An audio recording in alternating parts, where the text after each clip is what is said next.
Up next, a look at the global race for AI. Please welcome Paul Dabbar, Undersecretary for Science at the Department of Energy. And welcome back, the Atlantic's Ross Andersen.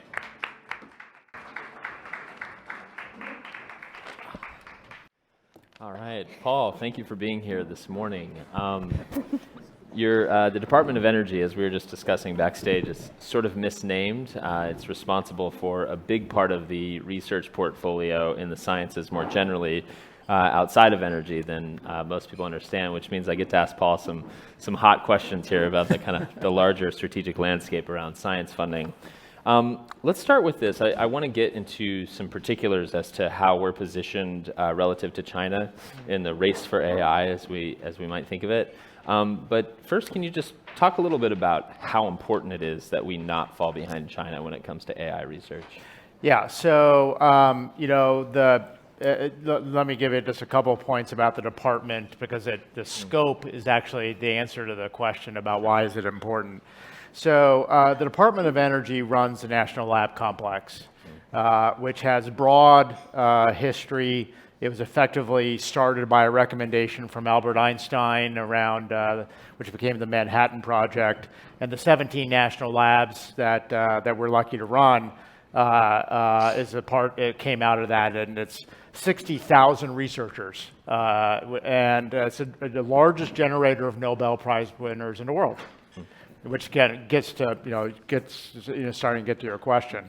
And so there's three primary missions across the National Lab Complex, and that's SLAC and Lawrence Berkeley and Los Alamos and Brookhaven and Oak Ridge and Fermi and so on, which is energy research, general science research, and defense programs, which is a bit of the history, obviously, from the Manhattan Project. So the importance of computing across all three of those missions of our very broad research portfolio is incredibly important. Obviously, we've been at the lead of supercomputing since the Cray 1 and the advent of supercomputing. The DOE and the National Lab Complex this last year, we commissioned the #1 supercomputer in the world, including by far the most powerful AI machine in the world, called Summit at Oak Ridge. We commissioned the #2 supercomputer in the world at Lawrence Livermore. We have 5 of the top 10 in the world. All 5 in the United States of the top supercomputers are at the National Labs. Can you give us a sense of, for the most powerful supercomputer that you just commissioned, what are the new capabilities and in particular with AI that machine is going to allow you to? So a little bit like Department of Defense works with the Boeings of the world to drive the next capabilities of an airplane, a fighter jet. We're at the front end of the world of working with the chip companies and the architecture companies to drive the next architecture and to invent the next chips that have not been invented yet. So I'll give you an example of capabilities on Summit, which is the current #1 supercomputer in the world, which from an ExaOps point of view, so from an AI image capture point of view, is by far more powerful than anything else in the world. So not just speed, but also speed at AI. And so basically Jensen Huang at the CEO of NVIDIA basically came up with the idea that his technology that he'd been using for video games could be used for image capture for AI applications. Basically he came to us and effectively convinced us over a long period of time of a very technical review of what could possibly be done with GPUs. And for us to get comfortable, for us to fund NVIDIA, for them to do their first scale shift of their technology, their GPU technology, into supercomputing, and then to work with, in that case, IBM on architecture to develop a heterogeneous architecture that had both CPUs and GPUs for the first time at scale to build this top-end computer. And so it's truly exciting, when we have already 3 that we're building to top that. Yeah. So that's kind of how we work with the tech industry and computers and AI hardware developers. Let's talk about China specifically. Given that for all the reasons you just mentioned, obviously everyone in this room is concerned about energy, about the progress of science, and certainly about defense. Where is China stronger than the U.S.? Are they stronger than the U.S. anywhere in the artificial intelligence space? Yeah, so I'll start where we're strongest, and I can comment to where I think they're putting a lot of effort into it. So we're clearly the number one in hardware. We know how to make semiconductor chips. Our designers are at the top end. The innovation coming out of the valley in terms of TPUs and where we're going with quantum accelerators and so on, much longer conversations, is clearly in the lead. And we can build the top end machines of the world, and we continue to do that and innovate around that. I think another thing that we do, and the way I like to think about, how do we make them worthwhile? Hardware is wonderful, but it's just looking at a box. If you don't know actually how to develop algorithms to run operating systems for AI, in this case AI operating systems, and you don't have subject matter experts to have problems to go solve, and how do you have that culture to pull people together to around capabilities, hardware capabilities, operating system, and the problem solver, and how do you model that together? We're clearly in the lead. That's a cultural topic. The National Lab Complex and the 60,000 people that work there, the culture of that came from the Manhattan Project, and the culture of that was not a chemistry problem, and not a physics problem, and not a materials problem. It was a goal that they were going after, and bringing people from cross disciplines to go attack a problem. Sure. And so, to be direct, the Chinese try to copy our national lab system. They try to copy Silicon Valley. They haven't done that. But it's early days, right? But it's a cultural point. Sure. And I'll let other people think about whether the sort of cooperative research which has been going on in Europe and in the United States for decades, and how that culture developed, which was started by Rutherford and Cambridge and so on over the course of decades and decades from the 1800s, whether that culture can actually evolve. Where they are, I think, good at is collecting data. Yeah. And data is important somewhat for AI. Clearly, looking at trends of data is a very important application of AI, and how to get use out of that, which is a very, very, very broad topic. But there's many applications of the AI which are beyond recognition of patterns. And I won't dive into it, but those are things that we're already moving into the next phase of AI beyond pattern recognition. Is it possible that, even taking on board your point that data collection isn't everything, that some of our advantages, whether they be cultural or just sort of first mover advantages, frankly, in the high-tech space, are going to be balanced out by just the utter lack of political constraints around data collection in China? Yeah, I mean, clearly being able to collect data on genomics, collect data on how people move, which gets to security issues, Sure. which is interesting in a not very positive way.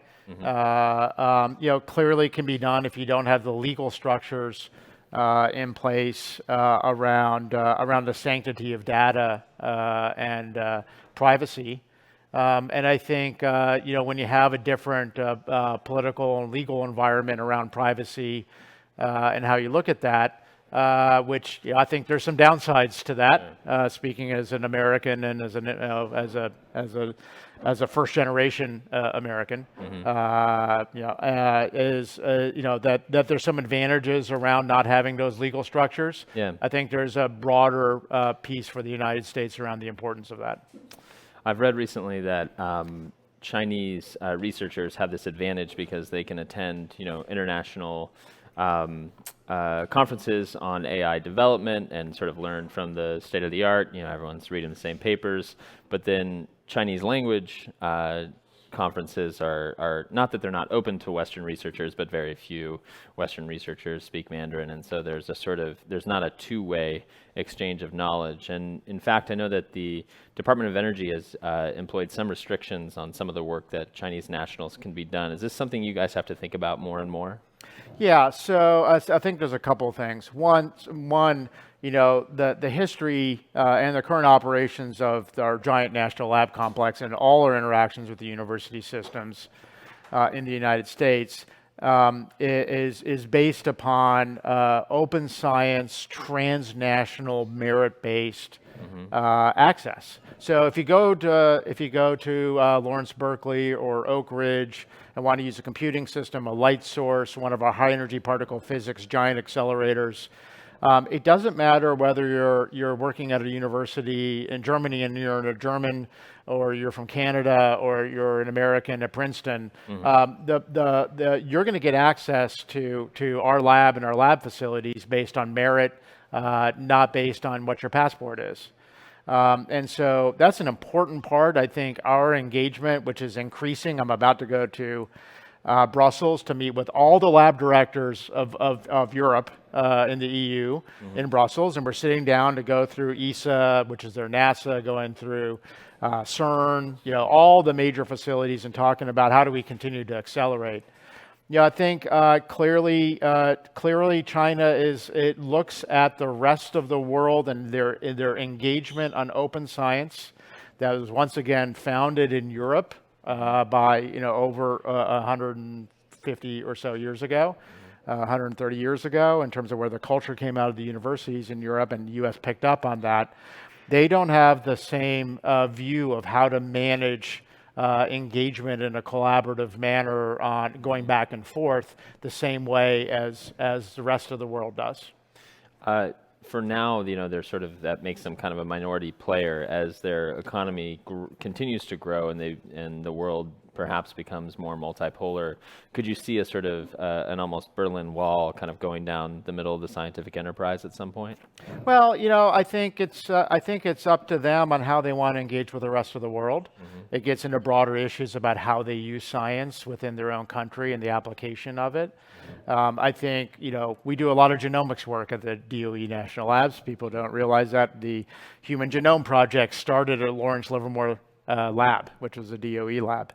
Genomics is, I think, as everyone's been reading here recently, including some points around NIH, there's broad issues, including potential negative issues that is around application of genomics and how we look at it and how Europe and the rest of the world besides China looks at it and how they look at it and applications that could get very problematic, much more than what people are reading about.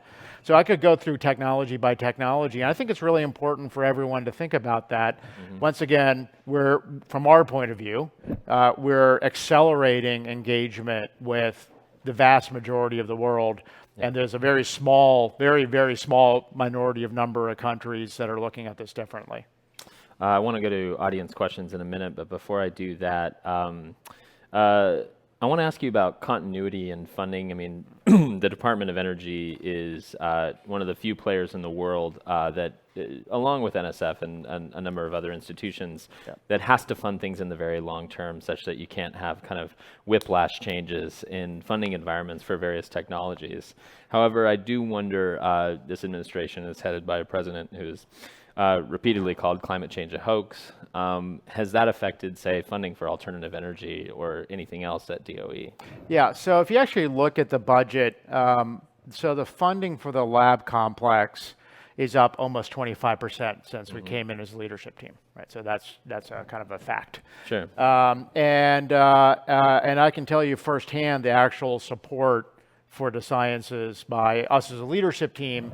And I think if you ask anyone up on the Hill, I think you'll get uniform kind of view about our support from Secretary Perry and the rest of us at the department and the National Lab Complex. Sorry, you mean support for the scientific enterprise generally, or specifically climate science? No, for science in general. And so there's been a massive increase, right, support for the sciences, including NSF, including NASA, including NIH. Sure. So I think it's important for everyone to kind of understand that. I mean, in general, this is a much longer conversation, but the law of the land is sequester and budget caps, and that's kind of been the requirements of budget proposals. Sure. But they've obviously been lifted, and that's why all the sciences across the federal footprint are actually up quite a bit. And I think everyone's very excited, whether you're NASA or NSF or so on NIH in terms of support. You asked about climate. It's a much longer conversation. So, from my point of view, the department has a long history the department, to a very large degree, is a very large R&D business. Sure. The vast majority of the people and the vast majority of the budget is for R&D. And so there's a long history of the department supporting development of technologies that, depending on the public policy, that are available for people to go execute. And the public policy might be a national public policy, it might be a state public policy, it might be an individual city, it might be a company, it might be other countries, right? And so we developed technology, including around emissions, for decades. And I'm going to date myself a little bit, but for people who may remember, there was something called acid rain and NOx and SOx. And emissions from those created acid rain, and there were forests getting burned out in the United States and Europe. And the DOE National Lab Complex was a big supporter of emissions technologies that ultimately were commercialized, and we reduced emissions. We're working, and we talk all the time about developing technology solutions around carbon capture. We helped drive solar costs down 90%. We helped wind capacity factors. We're the largest on battery research in the world. These are all long conversations that I can't kind of get into. And so our goal is for us to provide technology solutions that could be applied to those emissions. And maybe the last thing that I would say, and I'm a technologist, right? I've run a large R&D business, is that mandates and taxes and incentives and these public policy positions are usually not permanent. When people come and go, and mandates come and change, and they go back and forth. But what's enduring is innovation and technology. And that's the real goal of the complex. That's the real goal of DOE, is to provide technology solutions for people who want to go try to implement it for what they're trying to get done. Great. Let's go to a question. Got a microphone right here. Hi. Sidney Friedberg, Breaking Defense. And I covered DOE back in the great days of the Win-Ho Lee crisis. So I know there's been a lot of back and forth on the security organization there. Let me ask, you mentioned the next generation of AI, that moving beyond the mere grinding of vast amounts of data into, some kind of data burger that is hopefully, sanitary and tasty. Talk about what the next generation is. I know DARPA's got a next gen AI project. I know lots of people talking about, can be combining expert systems with big data systems. What are you guys looking at as this next generation of AI that, among many other things, will make us a hard act to follow internationally? Yeah, so great question. That's exactly one of the things that we're looking at. I have a number of my labs basically making proposals on that exact point of how to develop programs effectively on what's next. So as I was mentioning, that looking at data trends and and kind of data samples has great value. But what's actually interesting is building AI from a science and a research point of view, and to actually, how do you use AI to help design a drug? How do you actually make it designed to look at materials in the cathode and anode in a battery at an individual atomic level? And how do you use AI to help design systems based on how based on your lab results and your modeling, to actually design individual materials, design individual pieces of kind of chemistry points, to actually drive where you want to accomplish. So let me give you an example, a very practical example. So we do a lot of work on potential carbon capture materials.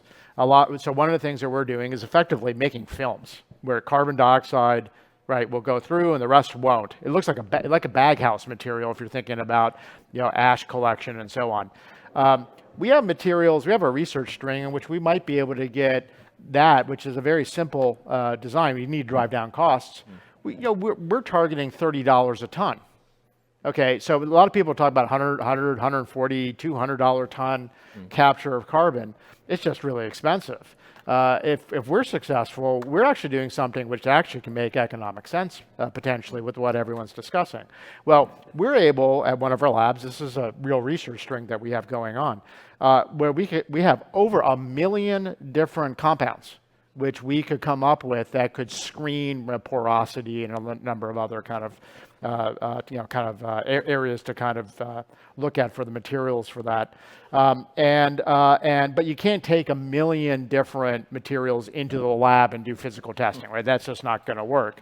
So using either machine learning, or once again, as we develop AI applications for science around physics or biology, around designing things, is using that to actually get the computer right and the algorithm to give us answers on, okay, these are the 10 you really want to take to the lab.